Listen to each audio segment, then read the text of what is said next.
Now go load example, go to basic, and let's talk about what the late command does. So I've just set up a little demo here. Got some code that says if the player is next to a target, destroy the target. What would normally happen if we do this, if we stand next to a target, on the turn that we go and stand next to the target, nothing happens. But the turn that we move away from it, then the target is destroyed. Now, if you wanted something to happen, like say for example, if you stand on a spike trap, you want to die the second that you stand on the spike track, not when you step off of it.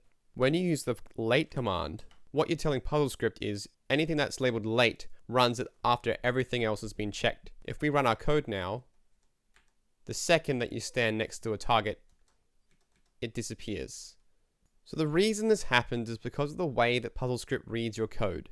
It reads all of the code top to bottom. So if we had a whole bunch of different lines of code here, it starts at the top one and then it works its way down the list. The order that you write your code definitely does matter. So sometimes just by changing the order that you put code in, you can fix weird problems when the game doesn't behave the way that you want it to.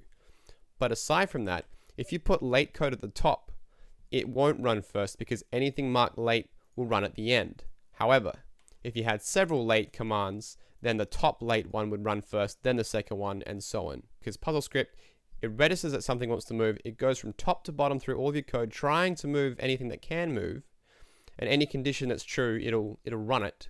Then it'll try and move the player, and then finally all the late stuff is going to be applied.